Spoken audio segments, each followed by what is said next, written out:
They came with tanks, with bombs, with deals written in silence and threats wrapped in diplomacy. For decades, they tried to crush this nation, starve it, isolate it, break it down until it begged for mercy.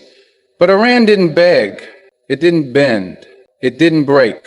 Because what the world failed to understand was that you can target infrastructure, you can freeze bank accounts, you can assassinate scientists, but you cannot kill a nation built on faith. This is not the story of a government. It's not the story of politics or power plays. This is the story of a people who said, we would rather suffer with dignity than live in chains. A people who turned pain into power and struggle into strength.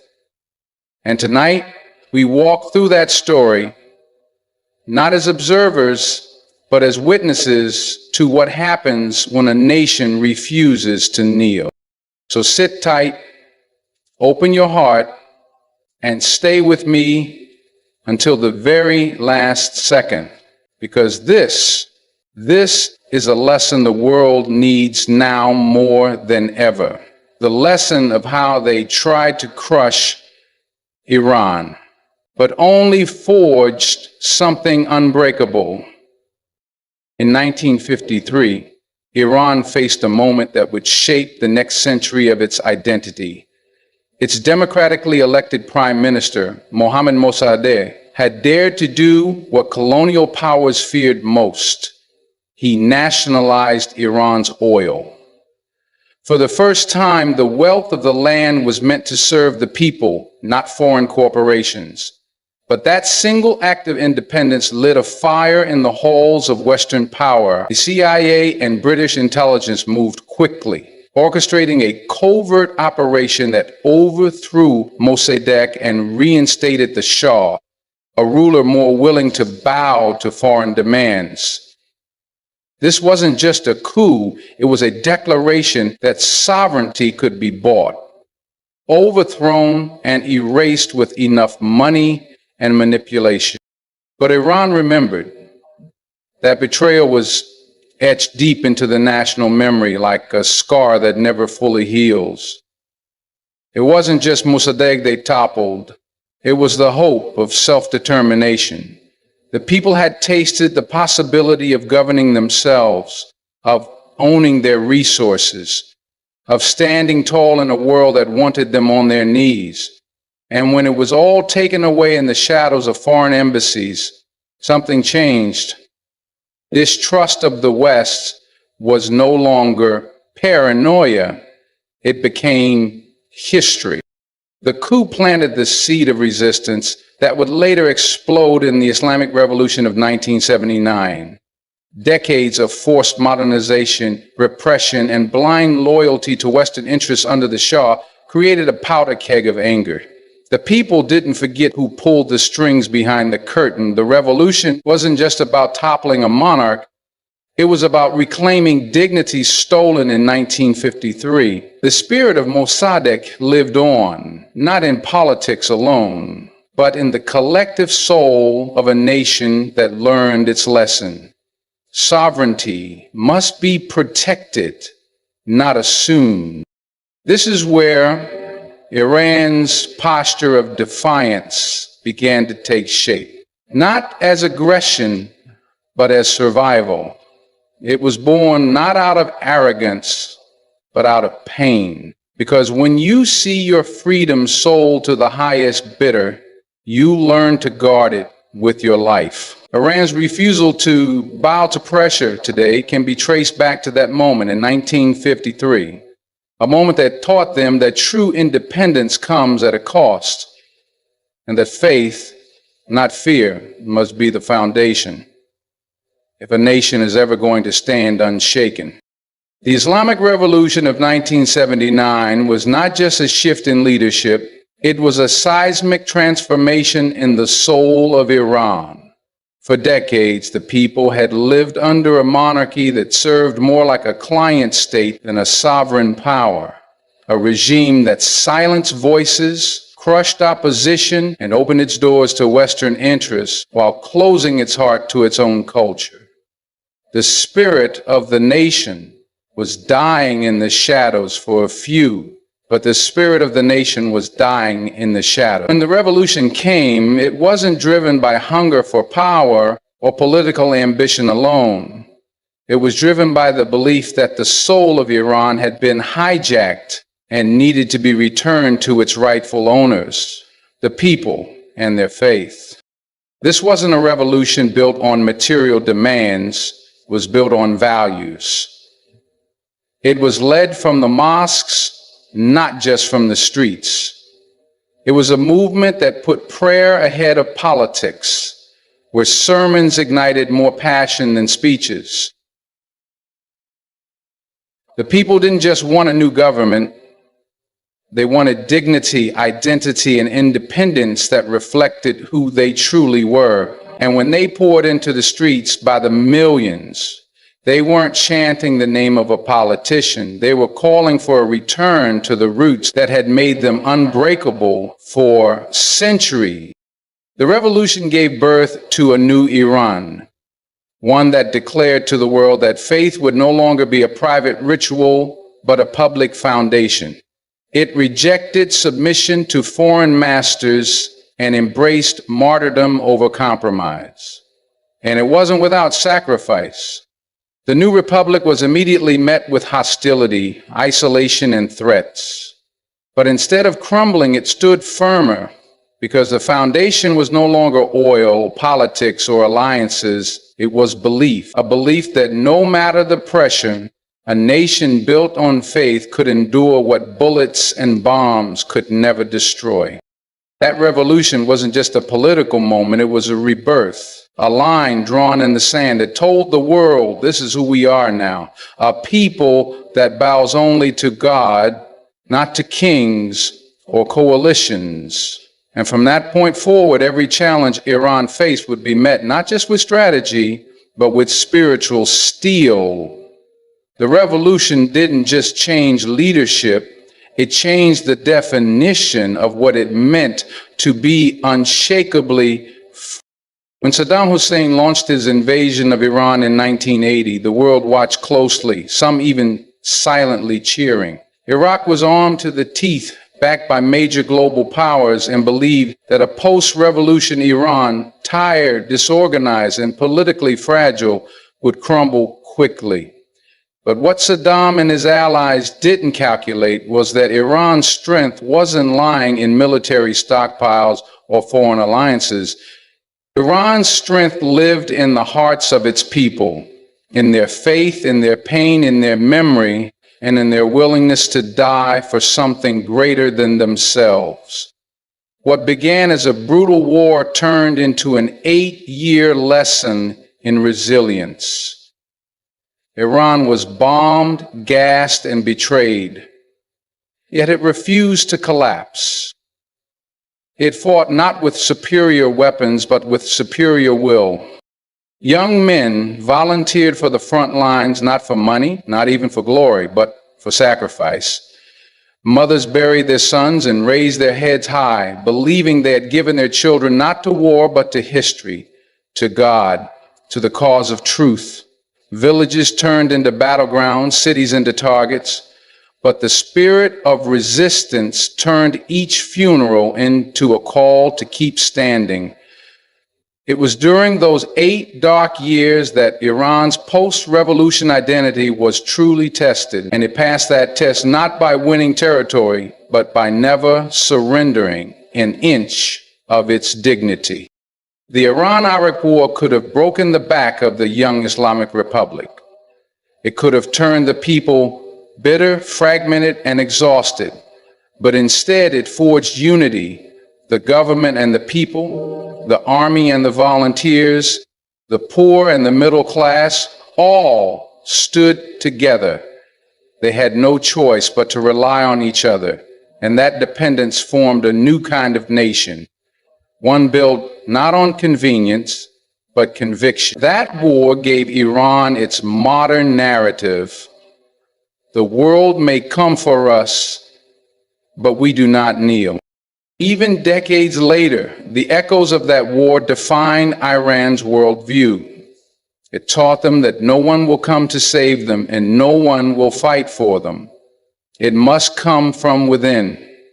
The war didn't just protect borders, it reinforced belief that a nation powered by faith, sharpened by struggle, and bonded by sacrifice becomes something no tank can roll over and no empire can extinguish.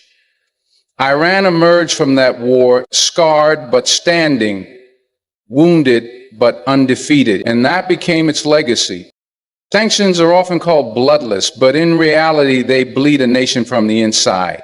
For decades, Iran has been subjected to one of the most relentless economic siege campaigns in modern history. Banking restrictions, oil embargoes, blocked medicine, banned technologies, every channel of growth, health, and trade squeezed tighter and tighter. The goal wasn't just to punish the government, it was to suffocate the people, drain their hope, and push them toward rebellion or collapse. But what the world witnessed instead was something few expected. Iran didn't break. It bent. It struggled, but it didn't shatter. Because when the world tried to turn pressure into defeat, Iran turned pressure into fuel. Faced with isolation, Iran chose innovation. When international companies left, local minds stepped in. Scientists developed their own medicines, engineers rebuilt crippled industries, and farmers learned to cultivate with fewer tools and tighter means. Universities became laboratories of resistance. Every lab experiment, every factory retooling, every student who studied harder under dim light became part of a national movement that said, "We will not be defined by what you deny us." The sanctions may have slowed the economy, but they accelerated self-reliance. They exposed weaknesses, and Iran answered by building new strengths. The psychological war behind sanctions was perhaps the cruelest part. The message sent to ordinary Iranians was clear. If your government doesn't bend, you will suffer. But even then, the majority didn't yield. Instead, hardship became a source of unity. The pain was real, the losses heavy, but they were shared. And that shared suffering became a shield. While many expected protests to turn to collapse, most Iranians directed their anger not inward, but outward, toward the hands that tightened the noose. What makes Iran's endurance so profound is that it did not just survive economically. It survived with its soul intact. It didn't sell its principles to ease the pain. It didn't trade its sovereignty for sanctions relief. It endured. Because the core of Iran's strength isn't its markets or oil fields, it's the spirit of a people who have been taught by history that independence has a price, and they are willing to pay it. Sanctions tried to crush them, but they ended up teaching Iran how to stand taller without a crutch. And that kind of strength can't be frozen, blocked, or sanctioned. It's the strength of belief. In Iran, martyrdom is not just a memory, it's a mindset, a living force that flows through generations. It shapes how people endure pain, how they process sacrifice, and how they define victory. This culture didn't begin in modern times. It traces back to Karbala, to the stand of Imam Hussein, where a small group of believers chose death over dishonor. That moment became the beating heart of Shia identity. And in Iran, it's more than history. It's the template for resistance. Every soldier on the front lines, every family grieving a son lost in war, every scientist continuing work despite threats and sanctions, they all draw from this well of meaning. Martyrdom in Iran is not seen as defeat, but as elevation. Not as an end, but a continuation of a sacred struggle.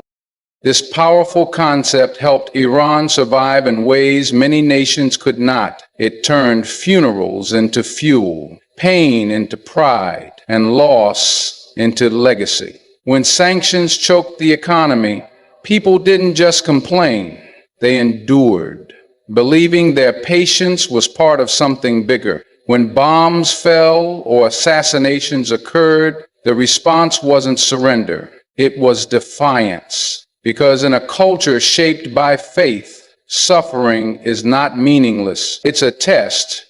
And in that test, resilience becomes holy. Faith in Iran isn't passive. It's a driver of action, sacrifice, and nationhood. Mosques aren't just places of worship. They're centers of mobilization. Religious scholars aren't just spiritual guides. They are voices that frame political struggle as moral duty. This interweaving of belief with daily life forms a cultural identity that cannot be separated from the idea of resistance. In Iran, identity isn't found in a passport or party. It's found in values that demand standing firm, even when the cost is heavy. This is why Iran, no matter how isolated, continues to speak with confidence. It doesn't measure itself by GDP or international approval. It measures itself by principles, by its ability to say no when others sell out. Faith and martyrdom have turned politics into purpose, survival into sacred duty. This isn't about romanticizing pain. It's about showing the world that a people who live by meaning cannot be broken by material force. Iran's cultural identity, shaped by faith and sacrifice, has become its most indestructible weapon. You can't invade it, sanction it, or assassinate it. You can only witness it, unfolding in silence and sorrow and in the unwavering eyes of those who refuse to kneel. Iran's survival in the face of overwhelming pressure is not just a regional story, it's a global message. In a world where many nations have bowed to stronger powers for loans, weapons, or favor, Iran has chosen to walk alone rather than crawl behind. That choice hasn't come without cost. It has brought isolation, sanctions, war threats, and constant demonization in media and politics. But it has also brought something far more powerful: respect. Not always public, not always friendly, but undeniable respect for a nation that refuses to compromise its identity for comfort.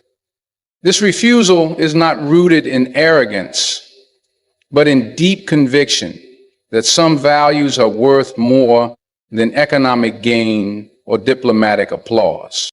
Iran has shown the world that dignity is not just for the strong, it's for the committed. When every lever of pressure was pulled against it, economic sanctions, assassination, cyber attacks, and international exclusion, it still stood its ground. The world expected submission. What it saw instead was resilience. That sends a message to every small nation, every oppressed people, every movement trying to rise. Survival isn't about size, it's about soul. Iran's stance proves that when belief becomes your foundation, no empire can uproot you. What makes this message even more potent is that Iran has not only survived, it has built. It has developed nuclear technology under surveillance, advanced drone and missile systems under embargo, and expanded educational and medical infrastructure while being locked out of global systems. It has turned isolation into self-reliance and pressure into production. That transformation is not just a matter of policy, it's a testament to national will, and that will speaks beyond Iran's borders, inspiring allies and rattling adversaries. Iran's defiance has become a symbol.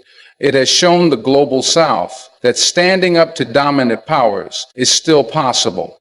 It has reminded the world that sovereignty means nothing if it's for sale. And it has proven that a nation grounded in belief, legacy, and purpose can outlast the might of those who think power lies only in bombs or banks.